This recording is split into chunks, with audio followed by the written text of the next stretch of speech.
Mbak Levi, masalahnya perihal kasus kemarin yang pencatatan nama sudah sejauh apa sih mungkin perkembangannya? Ya, jadi ini diawali dari ada kerjasama ya sama mitra kerjanya yang nanti dijelaskan kembali oleh Mbak Lady Marcella. Tapi di sini melibatkan ya seorang notaris ya, saya tidak bilang oknum ya, tapi seorang notaris ya, seorang ibu notaris yang memang berprakteknya udah cukup lama, cuman kok sampai dia berani melakukan hal-hal yang memang tidak sesuai dengan SOP dan sudah melanggar sumpah, sehingga tempo hari kita laporkan ke MPD ya, MPW, dan akhirnya diputus bahwa yang bersangkutan itu memang bersalah dan dikenakan sanksi. Untuk lebih jelas materinya seperti apa, Mbak Lady bisa jelaskan langsung. Iya, Mbak Levi mungkin ini aja deh, kronologinya seperti apa, kenapa bisa namanya dicatut namanya, apakah dia memang sudah ada perjanjian kerjasama apa gitu mungkin? Pertama-tama kita nggak pernah ada perjanjian kerjasama ya sama mereka gitu kan, mereka kan bukan 1-2 orang ya, jadi kita nggak pernah membuat perjanjian kerjasama apapun. Bahkan mereka yang memperdaya memakai perusahaan saya menggunakanlah produk notaris ini gitu. Jadi ada akte salinan seolah-olah draftnya, terus isinya itu seolah-olah saya tahu, padahal saya nggak pernah dikasih draft itu sama sekali. Tapi mereka berkehendak menerbitkan itu semua. Makanya kemarin kita laporin perbuatan notaris ya, karena saya nggak pernah ketemu notaris, nggak pernah order ke notaris terkait saya mau buat akte salinan atau akte kuasa seperti itu, saya nggak pernah. Bahkan notaris ini alhamdulillahnya sih terbukti ya, dia mengakui semuanya, dia tidak pernah menghadap kepada saya, tidak pernah bertemu kepada saya. Jadi memang benar-benar kita tuh nggak kenal sama notaris ini. Dengan produk notaris ini, produknya akte salinan, makanya si oknum ini atau apa ya Pak disebutnya? Ya memang notaris nggak oknum lagi, memang ini memang beberapa notaris memang juga sudah banyak melakukan hal-hal yang memang mengarah kepada mafia. Ini baru urusan pekerjaan ya, belum urusan tanah, akte jual beli segala macam. Ini sudah saya pikir kita sebut namanya juga nggak ada masalah. Ya. Yunita Chandrayanti. Ya. Jadi notaris tersebut akibat produknya dia menghasilkan surat-surat kepada pihak ketiga gitu kan, di tanggal dimana saya belum pernah ketemu oknum ini gitu kan, saya belum pernah kenal, tapi sudah menerbitkan surat piutang mengatasnamakan perusahaan saya, padahal saya belum pernah ketemu orangnya, saya belum pernah meminta, dan mungkin saya baru kenal sama mereka 12 jam, tapi di keesokan harinya memakai produk akte notaris seolah-olah mereka merasa saya memberikan kuasa, padahal nggak sama sekali. Bahkan draft dari produk notaris itu saya tidak pernah dapatkan. Makanya terbukti dan notaris mengakui semuanya di MPW, dan alhamdulillah kita sudah ada putusan dari Majelis Pengawas Notaris Provinsi Banten, dan terima kasih juga untuk Majelis Pengawas Provinsi Banten sangat transparan dalam menangani pengaduan masyarakat seperti kita, terus juga sangat seksama untuk mendengarkan para pihak antara saya pelapor dan notaris terlapor. Alhamdulillah sih prosesnya juga berjalan sangat lancar, dan notaris baru kali inilah ya saya dengar keterangannya, bahkan saya baru tatap muka satu meja gitu dan mengakui semuanya kalau memang dia tidak pernah menghadap. Di sini ada putusannya, notaris itu diusulkan untuk diberhentikan seperti itu. Jadi di sini juga notaris banyaklah pengakuannya ya gitu. Diberhentikan sementara waktu untuk berpraktek sebagai notaris selama 3 bulan. Ya. Sudah resmi Bang, berarti sudah benar-benar Sudah dalam putusannya dan sudah inkrah karena dia tidak banding. Mungkin kalau banding nanti bisa ditambah, dan mungkin kalau kasasi pun juga nanti bisa dipecat. Makanya sudah dia pikir 3 bulan juga nggak terlalu lama lah. Nah, jadi selama periode itu nggak ada dari notaris itu nggak ada permintaan maaf pribadi gitu ke Mbak Marcella setelah gitu. Kalau secara pribadi sudah minta maaf, tetapi kan ini kita proses hukum.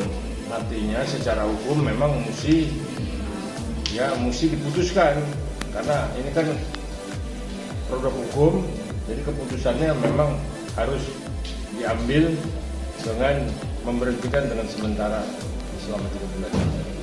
Dan di sini memang mukjizat sekali gitu ya, notaris ternyata mengakui semuanya perbuatan dia dan banyak sekali pasal yang dilanggar gitu. Di sini juga benar bahwa terlapor atau notaris mengakui bahwa dalam pembuatan akte tersebut yang dipakai sama saya sebut mantan rekan kerja atau oknum ya, itu tidak sesuai dengan ketentuan yang diatur dalam Undang-Undang Pembuatan Notaris tahun 2014 dan beberapa pasal mungkin juga artinya gini, artinya semua kejahatannya itu ya terungkap di majelis pengawas notaris wilayah ya, karena dari DPD terus naik ke MPW dan MPW diputuskan.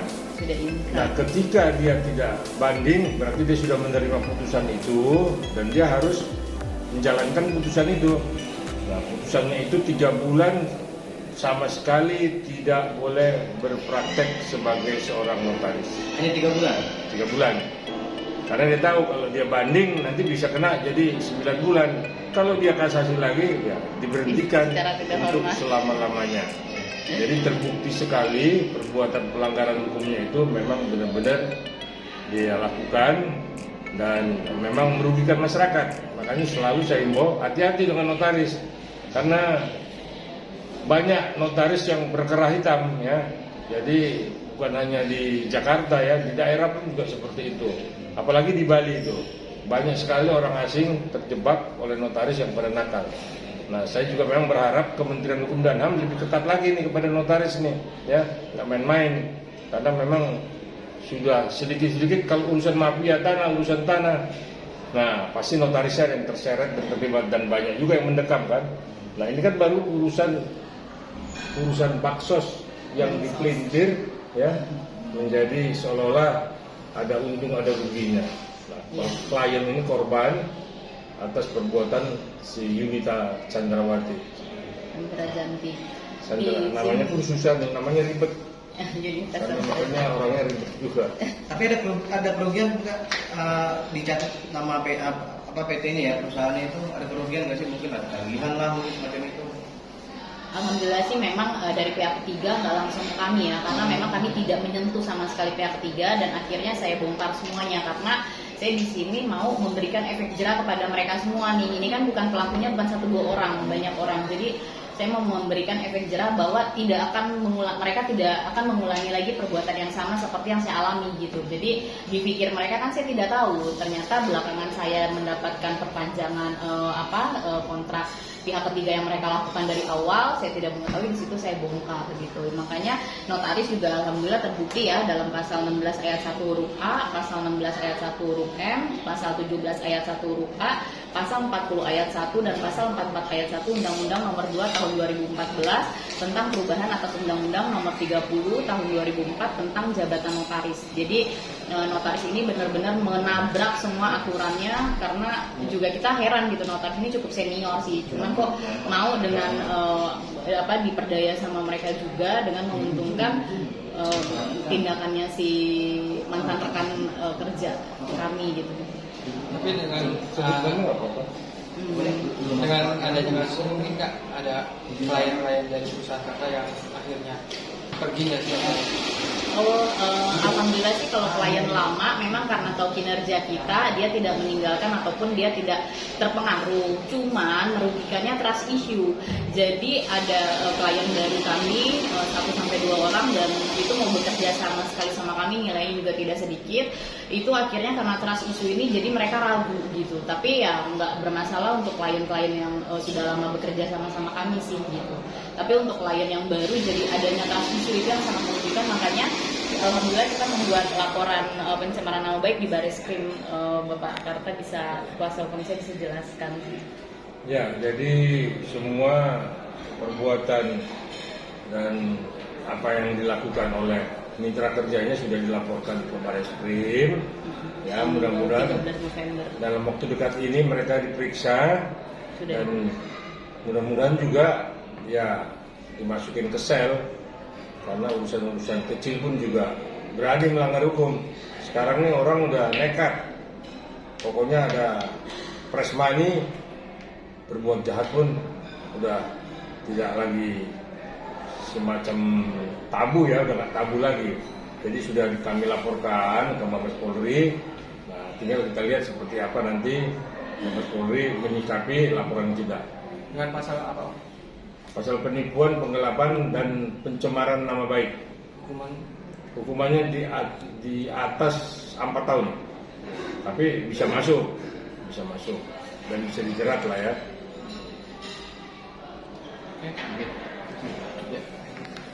Kan ini tadi udah semua ya. Jadi intinya saya korban dari SPK bodong gitu kan.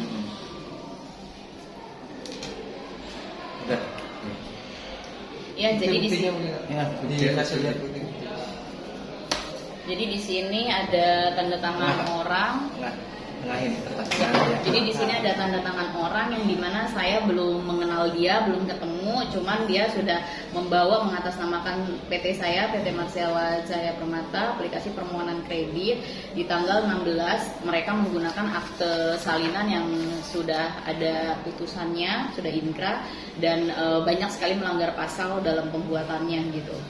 Jadi di sini kerugian kita dicatut ya perusahaan kita. Terus juga ada satu oknum lagi yang dimana saya belum pernah berbicara, dia masih mengaku itu uang pribadi dia. Ternyata perusahaan kita dicatut ke pihak ketiga, mereka membuat surat pernyataan di tanggal akte produk notaris tanggal 17 September itu. Terus tanggal 16 tiba-tiba mereka membuat juga surat penawaran pinjaman gitu, tapi bukan tanda tangan saya semua, ini semua tanda tangan oknumnya si notaris lah ya gitu. Ini tanda tangannya, terus seolah-olah ini semua orang kan bertanya, ini yang menandatangani siapa? Saya nggak pernah ketemu sama pihak ketiga karena mereka menipu saya. Mereka bilang ini uang pribadi mereka, ternyata perusahaan saya yang digunakan untuk pihak ketiga gitu. Nah akhirnya dengan adanya akte salinannya notaris, mereka bisa menguasai ini semua, seolah-olah mendapatkan delegasi dari saya selaku direktur utama, sehingga mereka menerima keuntungan pribadi. Ini nanti kalau nggak ketahuan semuanya jadi beban utang saya, tapi alhamdulillah lah Allah masih melindungi saya karena tidak ada niat saya sama sekali untuk jahat kepada mereka gitu kan. Tapi mereka telak banget, ada transferan senilai 3 miliar masuk ke rekening mereka mengatasnamakan perusahaan saya, seolah-olah ada pembelian barang ini ditransfer dari pihak ketiga.